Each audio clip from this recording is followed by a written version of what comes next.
Et salut à tous, aujourd'hui je vais vous présenter 18 tweaks qui sont disponibles sur Cydia et qui sont compatibles avec votre jailbreak iOS 9.3.3. Donc le premier tweak que je vais vous présenter s'appelle Eclipse 3 et c'est tout simplement un mode nuit pour vos appareils Apple. Et ce qui est bien avec ce tweak, c'est qu'il est à la fois compatible avec toutes les applications natives, mais aussi avec les applications de l'App Store. Vous pouvez évidemment le modifier, histoire de changer par exemple la couleur des boutons dans les réglages. Par exemple, là je viens de passer du bleu au orange.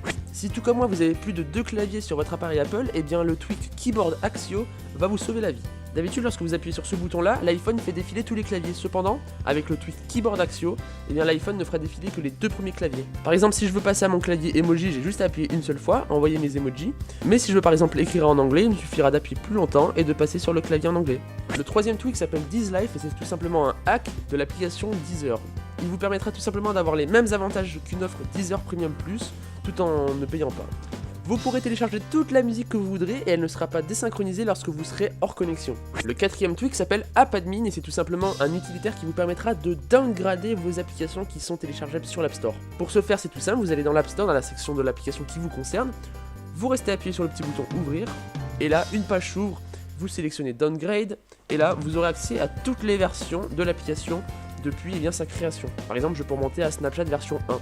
C'est assez utile si vous venez de faire une mise à jour d'application mais que vous ne l'aimez pas du tout, AppAdmin est là pour vous sauver la vie. Une fois que vous l'aurez installé, Oris détectera lorsque vous brancherez vos écouteurs et vous proposera 4 petites applications en lien avec de la musique ou non. Par exemple, si je branche mes écouteurs, il me proposera soit d'ouvrir Deezer, soit Spotify, soit Apple Music, et ça c'est super sympa.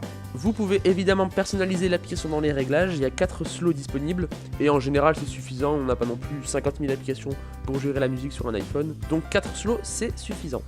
Le sixième tweak s'appelle Facebook++, et c'est un tweak qui vous permettra de modifier l'application Facebook.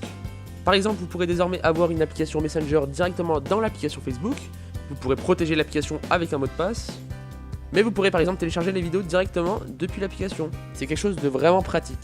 On n'arrête pas la série des puisqu'il s'agit maintenant d'Instagram++, le 7ème tweak, qui vous permettra de changer complètement non seulement l'interface, mais en plus l'utilisation que vous faites de l'application Instagram.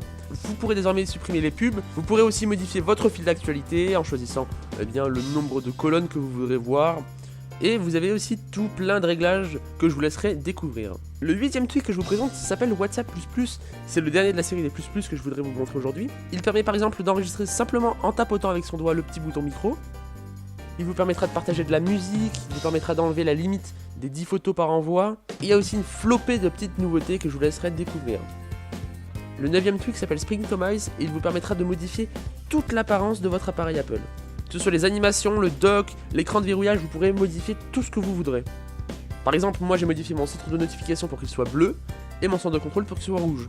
J'ai aussi rajouté un petit effet coverflow sur mon dock. En parlant du dock, on arrive à notre 10ème tweak puisqu'il s'agit de Better 5 Icon Dock et il me permet d'avoir 5 icônes dans mon dock au lieu de 4. C'est vraiment pratique à partir de l'iPhone 6 puisque vous avez plus de place sur l'écran et donc vous pouvez stocker une icône ou 2 icônes de plus. Et c'est d'ailleurs ce que j'ai fait avec le Springboard. Maintenant regardez, il y a 5 icônes au lieu de 4 puisqu'il s'agit du 11ème tweak, à savoir Better 5 Column Home Screen.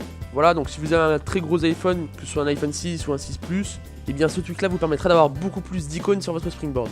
Le 12ème tweak s'appelle Flyer et me permet de changer l'apparence du petit bouton d'envoi. Comme vous pouvez le voir, maintenant il est rond. Le 13ème tweak s'appelle Color Banners et il me permet de changer la couleur de mes bannières en fonction de l'application. C'est très simple, regardez.